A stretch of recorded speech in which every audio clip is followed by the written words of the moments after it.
Halo semuanya, selamat datang di segmen analisa. Sekarang kita update terkait dengan sidang untuk kasus Subang, pembunuhan Ibu Tuti dan juga Amel yang terjadi di 18 Agustus 2021 lalu dan kemarin di hari Selasa 23 April 2024. Terdakwa Yosep itu menjalankan sidang yang kesekian kalinya dengan ada 7 saksi yang sebenarnya hadir. 7 saksi ini terbagi dalam 2 kategori. Kategori pertama adalah dari pihak kepolisian, baik itu dari Polsek dan Polsek Jalan Cagak serta Polres Subang, dan satu lagi adalah Yoris yang merupakan putra dari Yosep terdakwa dan juga kakak serta putra dari kedua korban, Ibu Tuti dan juga Amel. Namun sayangnya kemarin Yoris itu ditolak untuk memberikan keterangan kesaksiannya, padahal dia mengaku dia datang pada hari itu adalah atas permintaan dari jaksa penuntut umum. Tetapi dari kuasa hukum Yosep mengatakan bahwa kami nggak tahu kalau hari itu akan ada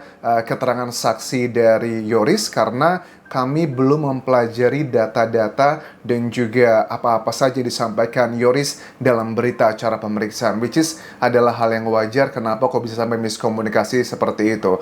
Terus juga dalam sidang kemarin ada beberapa hal yang cukup unik ya. Kenapa untuk sidang kali ini itu tidak boleh ada peliputan media. Sebenarnya kalau aku lihat dari kata-kata dari Ketua Majelis Hakim Ardi Wijayanto bahwa tidak diperbolehkan untuk live streaming. Live streaming itu kan artinya kita siaran langsung, baik di YouTube, Instagram, Facebook, ataupun sosial media lainnya. Tetapi kalau untuk sekedar liputan, direkam, itu sepertinya harusnya boleh-boleh aja. Karena ya ini adalah harus, kan sidangnya juga sidang terbuka ya, bukan sidang tertutup. Sama dulu kayak kasusnya Sambo pun juga sama ya. Ada beberapa bagian yang harus ada, tidak boleh live streaming, tetapi masih boleh direkam oleh media massa. Tetapi kenapa kok untuk sidang kali ini agak sedikit spesial? Ada sebagian netizen yang menduga adalah mungkin ini anjas karena yang dilakukan pengambilan keterangan saksi ini kan ada 6 anggota polisi yang nama-namanya kalau aku lihat di sini menurut Muhammad Iqbal, Humas Pengadilan Negeri Subang, ada Kanit Polsek Jalan Cagak, itu ada Ibtu Karsa, ada juga Bribka Aceh Solihin, Bribtu Dede Hidayat, Ibda Irlan, Ibda Taryono, dan Aibda Roni Rahman. Kalau aku lihat dari nama-nama ini adalah nama-nama yang sebenarnya sudah nggak asing ya. Mereka ini adalah termasuk dalam kategori penyidik atau orang-orang yang pertama kali datang dalam peristiwa di tanggal 18 Agustus 2021 lalu.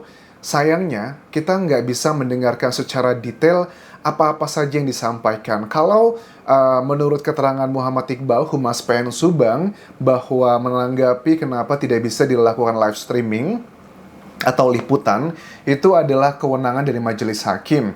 Khawatirnya adalah jika ada peliputan, bisa membocorkan informasi penting. Saksi jangan sampai berhubungan dengan saksi lain yang di persidangan. Bagi aku sudah nggak relevan kalau seandainya alasannya adalah agar tidak terjadi komunikasi dengan satu sama lainnya. Menurut aku, ini kan sidangnya nggak tertutup ya, ini terbuka. Orang datang ke sana juga bisa melihat siapapun. Kalau dikatakan logikanya gini, nanti kalau saksi satu dengan saksi lainnya berkomunikasi dan mengganggu jalannya persidangan, sekarang itu banyak metode untuk berkomunikasi. Bisa lewat telepon, bisa direkam, nanti ngasih bocoran ini dan itu. Menurut aku ini sih sudah nggak relevan. Makanya keputusan dari Ketua Majelis Hakim kemarin Ardi Wijayanto yang mengatakan bahwa ini tidak boleh dilakukan aktivitas peliputan dan live streaming dengan alasan katanya permintaan kuasa hukumnya Yosep, ini sih sepertinya terlalu mengada-ada. Tetapi mengenai statement tersebut pun Rohman Hidayat, kuasa hukum dari terdakwa Yosep, mengatakan bahwa kami itu tidak pernah mengajukan permohonan apapun termasuk untuk melarang peliputan ataupun juga live streaming. Kami memang pernah meminta pengajuan, yaitu adalah meminta berkas fotokopi perkara. Hanya itu saja. Aku nggak tahu siapa yang benar, siapa yang berbohong, apakah ketua majelis hakimnya, ataukah dari Rohman Hidayatnya. Karena kedua belah pihak itu ada rekamannya, jelas mengatakan dari ketua majelis hakim, permintaan dari kuasa hukum, Sementara di Roman Hidayat mengatakan tidak pernah mengatakan seperti itu, makanya dia kaget pada saat hakim mengatakan hal seperti itu dalam persidangan. Tetapi ya sudahlah, itu adalah hak dari majelis hakim. Tetapi bagi aku pribadi, kalau alasannya agar tidak ada komunikasi antara saksi ini terlalu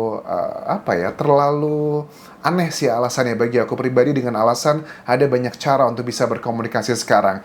Kemudian dari para saksi ini adalah dugaan adalah mereka-mereka yang terkena obstruction of justice atau perintangan dalam proses penyidikan yang ngebuat kasus ini lama sekali. Kalau kita lihat dari beberapa nama yang cukup familiar, kayak misalnya Bribka Aceh Solihin, kemudian juga ada Ibda Irlan, ada Ibda Taryono. Mungkin ada beberapa yang aku bahas juga sebelum kita bahas satu persatu, adalah mengenai keponakan dari Yosep yang juga diduga terlibat dalam obstruction of justice, karena ada keterangan pun pada saat dari Polda Jawa Barat menyebutkan nama-nama yang diduga melakukan pelanggaran kode etik, katanya menghilangkan barang bukti atau bahkan masuk ke dalam lokasi TKP yang tidak boleh dilewati sebenarnya, walaupun Bribtu Arif yang merupakan keponakan Yosef ini adalah anggota dari Polres Subang saat itu, sekarang sudah pindah ya. Tapi kan saat itu ya Bribtu Arif itu kalau nggak salah di bagian humas, bukan penyidik, jadi dia tidak berhak ya sebenarnya masuk ke dalam lokasi TKP. Bahkan juga dia diduga melakukan beberapa hal yang dugaannya berhubungan dengan Yoris, yang ada indikasi bahwa ini ada bagian untuk menghilangkan barang bukti. Itu adalah yang sudah kita bahas beberapa kali dalam channel YouTube ini. Nah, kemudian adalah mengenai Aceh Solihin. Bribka Aceh Solihin ini masih aktif ya. Kalian juga masih ingat ada salah satu purnawirawan yang mengaku bahwa dirinya tuh sempat ngerasa bahwa dia mendapatkan intimidasi. Katanya ada yang bilang bahwa menurut pengakuannya di sejumlah media massa yang sudah purnawirawan ini bilang bahwa saya itu ngeliat ada beberapa kayak geng motor gitu yang ngidupin motor di depan rumah saya, yang kesannya itu kayak mengancam. Bahkan ada statement-statement yang ngebuat dia ngerasa nggak nyaman karena dia hanya mau menjalankan tugasnya sesuai SOP aja. Ya, ini salah satu halnya aku lihat komentar. Kita kan bahasnya dalam masalah ini terdakwa Yosep ya. Dua alat bukti yang dijadikan oleh penyidik untuk menetapkan dia sebagai tersangka, menurutku adalah dua hal ini sudah cukup kuat. Yang dikatakan dari Polda Jawa Barat adalah dua noda merah di bajunya Yosep, dan juga adalah keterangan dari Danu yang merupakan nanti kategori itu keterangan terdakwa. Kalau dari yang bajunya Yosep yang ada dua noda merah tersebut, itu adalah kategorinya keterangan dari ahli ya. Nanti kita akan lihat harusnya juga dari ahli yang menyatakan hal tersebut harusnya diperiksa juga apa landasannya, apa dasar-dasarnya, itu harusnya diperiksa juga nanti dalam persidangan. Dan untuk Danu pun juga harus dilakukan pemeriksaan juga ya, keterangan saksi nanti. Tetapi kenapa baru 6 orang ini saja yang dilakukan pemeriksaan? Ya karena bagian ini adalah bagian yang runut ya. Awal-awal kejadian, kenapa sih kok bisa dikategorikan lokasi TKP itu udah nggak virgin lagi? Ini kalau aku lihat ya, kan kesannya ini mereka saling menyalahkan ya. Menyalahkannya adalah saat itu saya disuruh atasan saya. Misalnya kalian masih ingat ya, ada 2 oknum Banpol yang diduga ini melakukan pelanggaran SOP. Banpol itu adalah bantuan polisi. Dia bukanlah anggota polisi, dia adalah warga sipil yang tugasnya adalah membantu anggota polisi ya untuk melakukan apapun. Salah satu anggota Banpol yang berhubungan dengan Danu adalah yang dia menyuruh Danu di tanggal 19 Agustus 2021 untuk masuk ke dalam kamar mandi TKP, padahal itu di Police Line, dengan tujuan adalah tolong dibersihkan kamar mandi tersebut. Bukan dibersihkan, tapi lebih tepatnya adalah dibuang airnya, disedot gitu. Makanya Danu bilang pada saat di kamar mandi tersebut, dia itu sempat nyedot dengan selang, dikeluarkan karena bagian bawahnya itu rusak. Jadi di malam hari katanya dari sejumlah anggota polisi, salah satu ini yang diperiksa, katanya kelupaan malam hari itu tanggal 18 Agustus, lupa untuk melihat apa yang ada di kamar mandi tersebut. Itu bagian yang penting, karena kamar mandi tersebut adalah tempat yang dipakai oleh para pelaku untuk membersihkan Ibu Tuti dan juga Amel. Karena kan pada saat korban ditemukan, mereka itu ditumpuk di mobil bagasi warna hitam tersebut, Alphard-nya, dengan kondisi yang sudah tidak ada lagi jejak sidik jari, kemudian tidak berbusana sama sekali, ya karena memang sudah dibersihkan dengan sabun, dan itu bisa menghilangkan jejak-jejak siapapun yang ada di malam hari itu.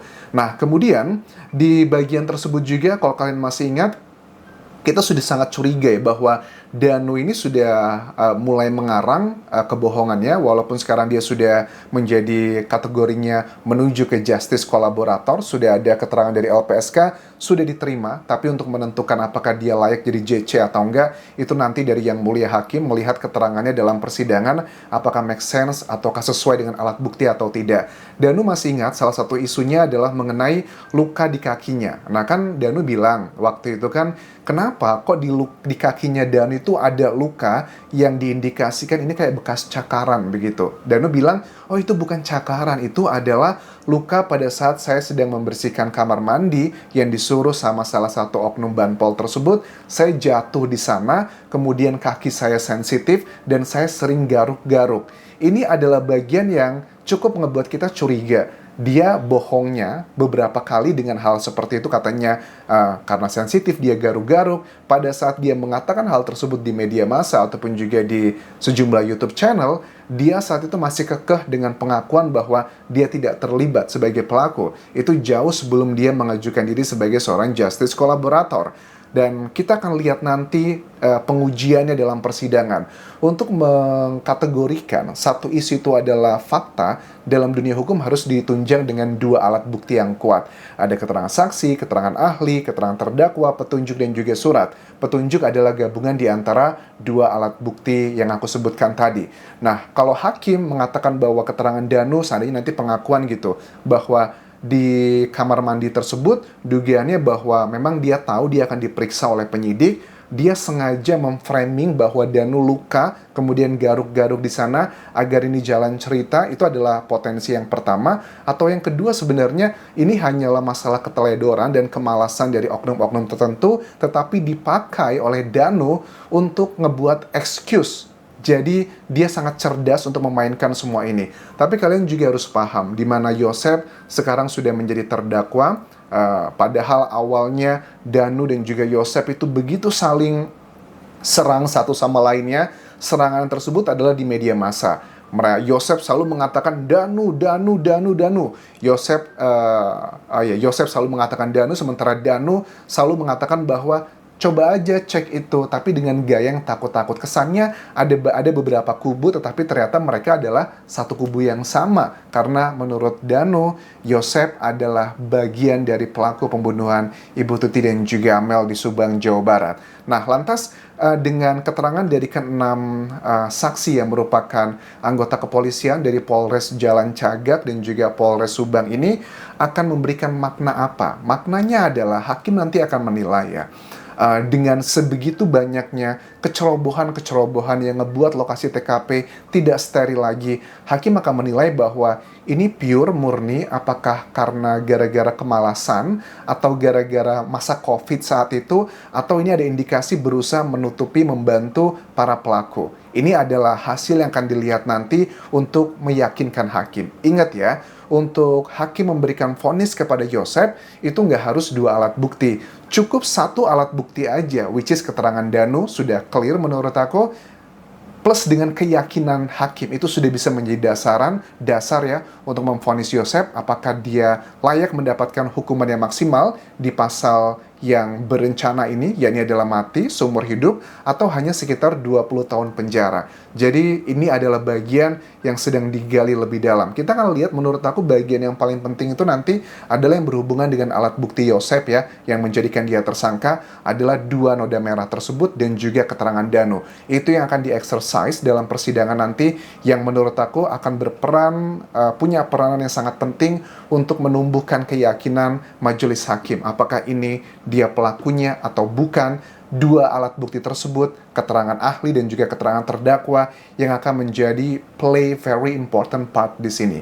Kita tunggu nanti untuk sidang berikutnya di tanggal 25 April 2024 nanti. Terima kasih sudah menonton. Sampai ketemu lagi di video berikutnya. Tinggalkan like dan juga komen. Subscribe channel YouTube ini, follow Instagram, Facebook, dan juga akun TikTok Budian Jasa Asmara. Sampai jumpa.